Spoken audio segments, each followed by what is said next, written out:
Vacation time! Oh, buti na lang, tumigil na yung ulan kasi kanina ang umaga, ang lakas-lakas ng ulan. Maaga kami actually natapos. Natapos kami mga 4 o'clock-ish. 4 o'clock-ish kami natapos. Tapos, meron pang, saan siya? Maraming space dito. Where are you going? Oh, mag-turn around siya. Ayaw siguro niya mag-park dito.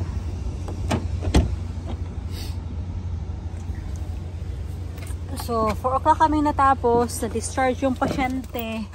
Yung last patient, 4:30.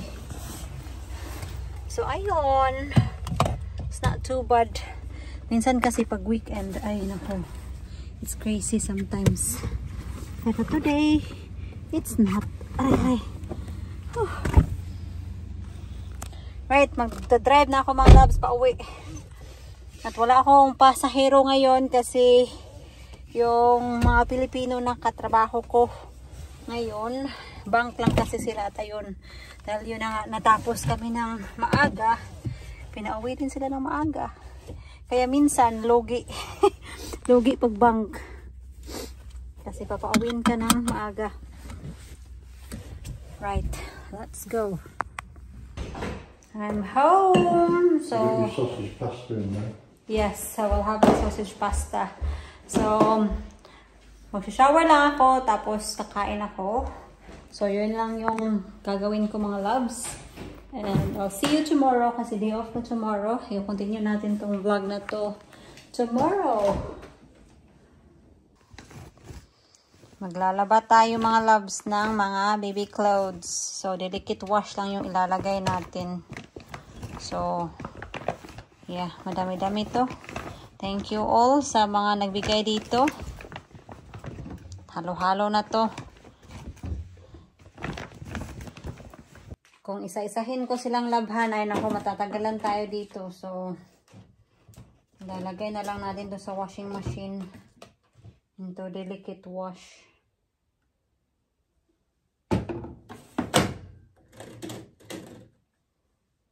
Saan yung delicate dito?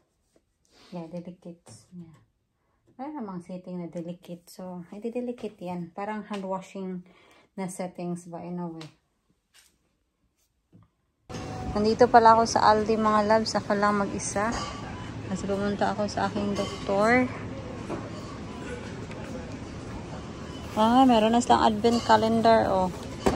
So, ina-open mo siya every day. Kailan sa nagsisimula? 1? Or hindi? Minsan kasi yung ibang advent calendar hindi nagsisimula sa December 1. Yung iba nagsisimula. Depende kung ano yung kukunin mo, obviously. I am looking for a frozen peas.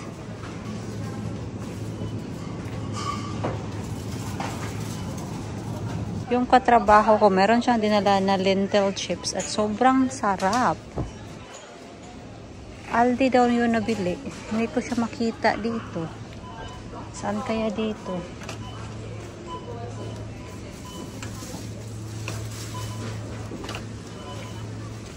Kuha lang tayo ng patatas kasi ano tayo, mag-fish pie.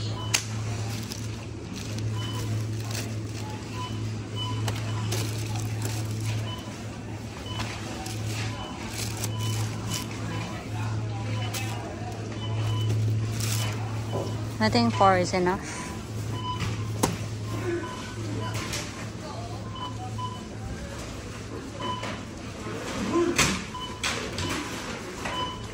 Nakarating ko lang sa bahay and hindi ko talaga mahanap yung lentil chips na hinahanap ko. Ay, naku naman.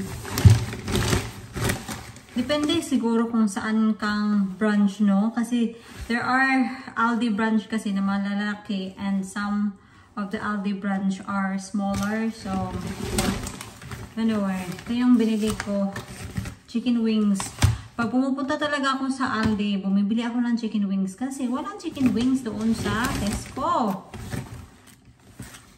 itong mince pies. Alam nyo noon, hindi ako kumakain ito kasi nabiwirduhan ako kasi, di ba yung, ano, yung pangalan mince pies, parang akala ko yung laman nito is karne. Hindi pala.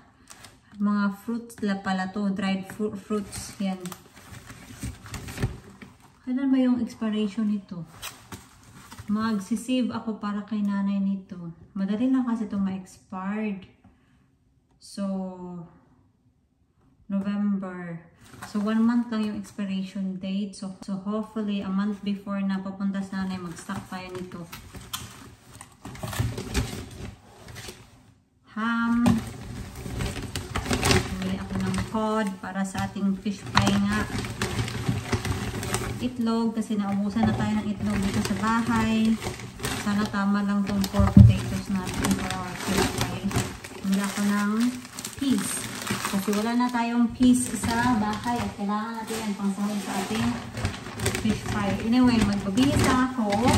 And then, prepare our lunch. And then, bibalikan mo kayo para mag-prepare tayo. Gagawa tayo ng fish pie, ha? I-prepare natin.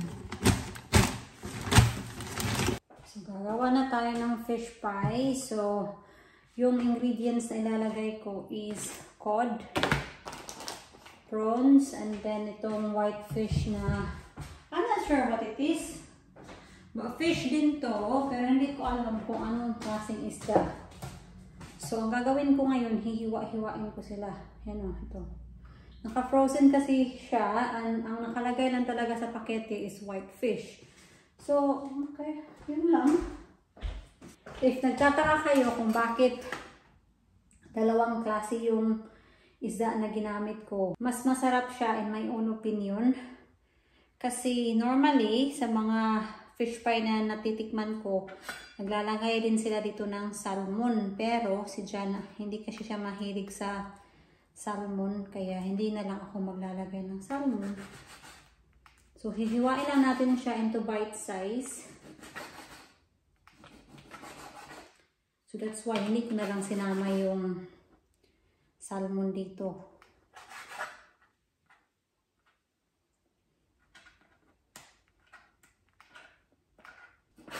And then, maglalagay din tayo dito ng peas. Pwede din siyang lagyan ng sweet corn. Depende na yun sa inyo, pero ayaw ko siyang lagyan ng sweet corn.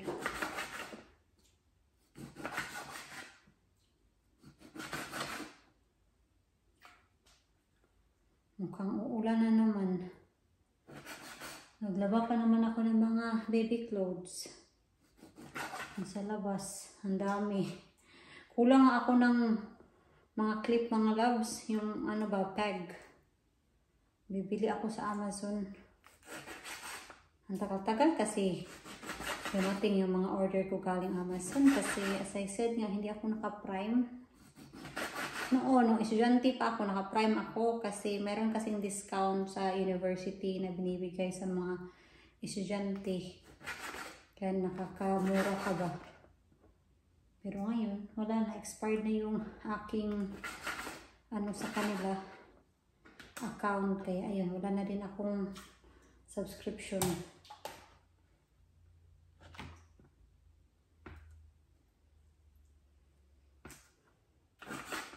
Maganda dito kasi pag estudyante ka, meron ka ding mga perks ba? Like mga discount, student discount. So kung bumibili ka ng ano, mga gamit, meron kang mga discount, pakita mo lang yung ID mo. Kung you are curious kung ano yung diferensya dito sa cod and white fish, ito, hindi ko, as I said, hindi ko alam kung anong klase isda to, pero yung cod kasi mas mahal siya and mas masarap siya talaga kumpara sa ibang white fish. Kaya kung ako sa inyo, bumili kayo ng cod. Isang pack lang yung binili ko nung pumunta ako sa Aldi kasi mahal din kasi to. O diba? Ang thick ng ano niya, ng meat.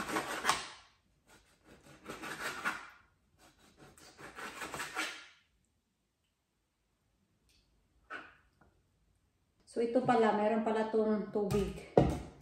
So we'll mix everything and then hugasan natin ng ilang beses. Madali lang naman gumawa talaga ng ng fish pie.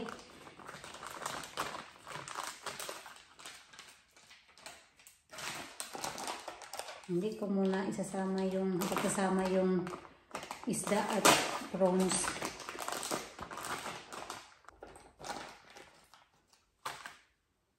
Yan ang malalaki to. Hugasan ko lang to siya dito mga loves. Yeah. So ayun na, nahiwa-hiwa na natin yung isda. So nilubog ko lang sila sa tubig. Yan. And then ngayon, mag-melt tayo ng butter. Gagawa tayo basically ng white sauce. Ako mga palangga, hindi naman ako expert sa pagluluto ng fish pie. So kung ano yung pinapakita ko sa inyo dito. At kung meron kayong, ways of cooking, then huwag nyo itong sundan. Kasi sa isip niya, hindi ako expert. So ginagawa ko lang kung ano yung tama para sa akin. Once ma-melt na yung butter, maglagay lang kayo ng flour tapos gatas. So, depende na yun sa inyo kung gaano ka-thick and karami yung sauce niyo. So, kayo na yung mag-adjust. Nilagyan ko na to ng pepper. Then, nalagyan ko rin to ng kaunting asin, pang palasa. Happy na ako dito. Happy na din ako sa timpla dito at nilagay ko na yung peas. So, ngayon ilalagay ko na yung ating isda at shrimp or prawns. Yan. So, hinaan lang natin yung apoy. So, kailangan na natin itong i-half cook. Mix lang natin to ha. Dahan-dahan lang sa pag-mix nito kasi para hindi ma-durog yung isda.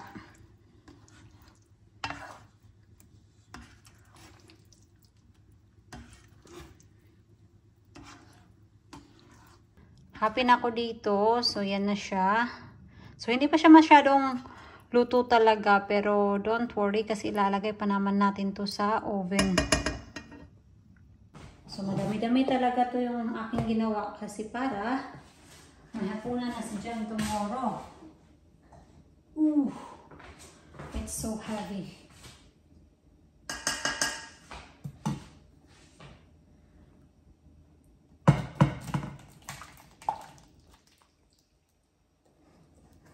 Yan.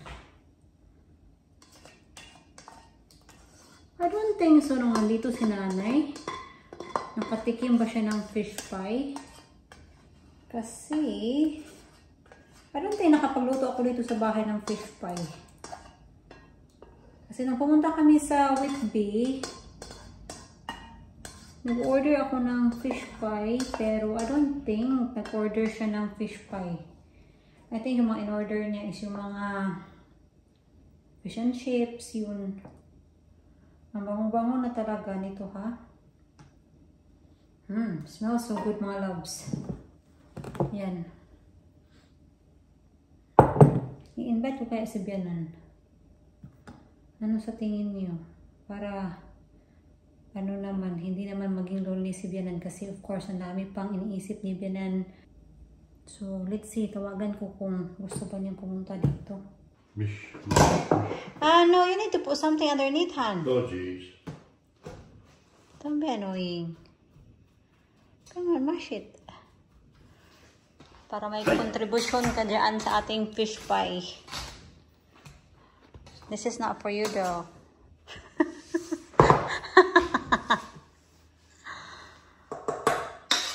Milk? Butter? Yeah, I'll get the milk and butter. Tapos na kasi siya sa kanyang trabaho. Kaya ayun, sabi ko, i-mash mo yung patatas. Kasi pagod ako. Pabebe ba? Here.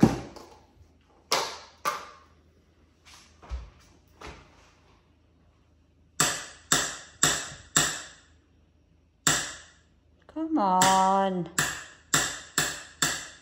Not wanting to come off. Oh no. Then mash again.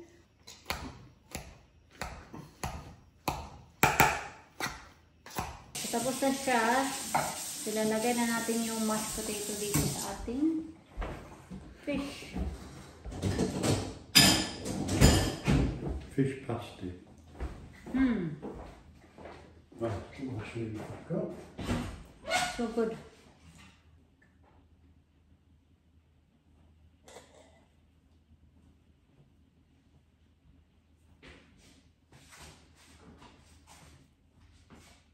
If you're wondering kung bakit ganito ko yung patatas ko,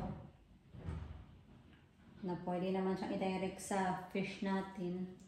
Gusto ko lang na ganito para mas even yung patatas ba.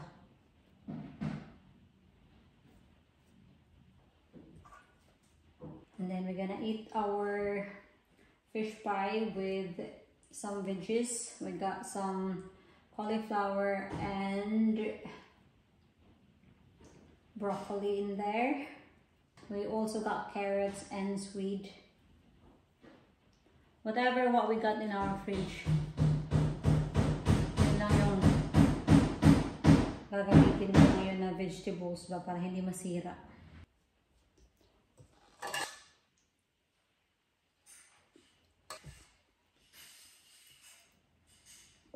So yan na.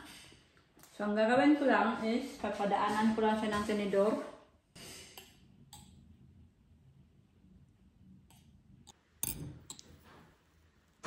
Para ma-burnt yung top niya ba. Kayo na din yung bahala kung gusto nyong lagyan ng cheese on top. Kasi mas masarap pag lalagyan nyo ng cheese. Pero mamaya ko na siya lalagyan ng cheese once na malapit na siyang maluto. Yan. Ito na yung fish pie natin. So, kain na tayo ha.